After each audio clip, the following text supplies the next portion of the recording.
الان اوکیه؟ چی اوکیه؟ یقه اوکیه؟ یقه اوکیه، صدا اوکیه.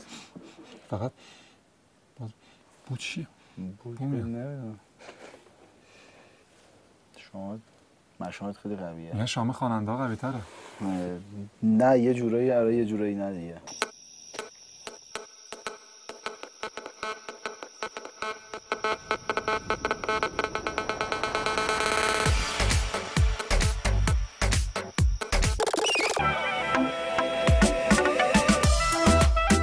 متولد چه ماهی هستی؟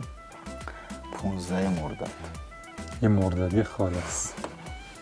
اول با واقعیت بعد احساسی میشه. دقیقاً. کار جدید چه خبر؟ خدمتتون عرض بکنم که داغ. ببینیم که اگر خیلی داغشو میخوای که تیتراژ برنامه خودتون با ما اینجا.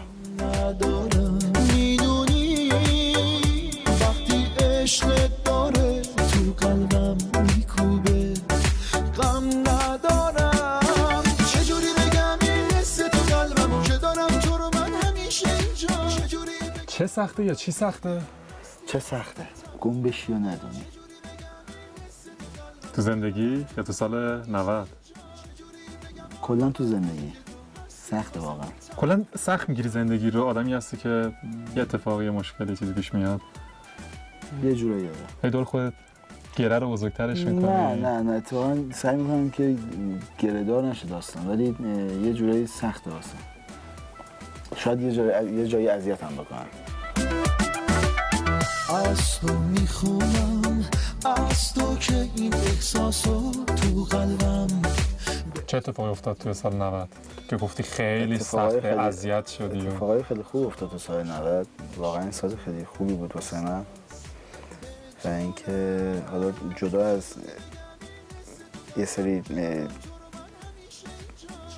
کاری که می‌خواستیم در آینده انجام بدیم زودتر اتفاق افتاد تو سال 90 و یه سری کاری که شاید فکرشو نمی‌کردیم اتفاق افتاد. سریال سایه روشن بود، تیتراژ ابتدایی انتهاییش و چه بسا که میتونست اون لحظه که تو اون مدتی که پخش میشد خیلی از کارامون رو زودتر به سرعت بده. یعنی هم آلبوممون رو هم یه سری اجراهامون و یه سری تولیدات آهنگایی که می‌خواستیم شاید به وقت میافتاد.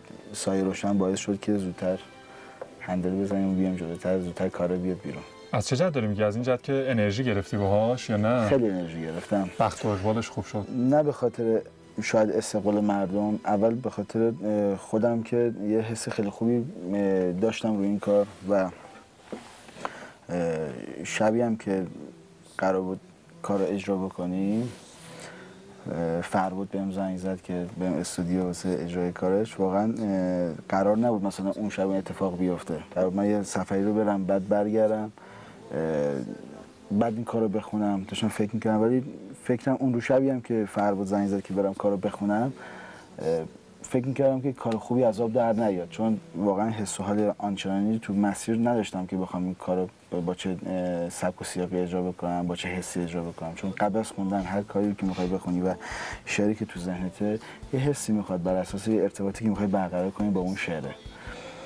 ولی باورت نمیشه این واسم خیلی مهم و جالب بود که پشت میکروفون که قرار گرفتم واسه اجرای این قطعه اون حسه که تو فکرم بود و شاید در طول مسیر داشت اذیتم میکرد که شاید نیاد، انقدر با سرعت این حسه برقرار شد که شاید الان دوباره بخوام اون کار تو استودیو بخونم اون حسه برنگرد. چه سخته گم بشی یا ندونی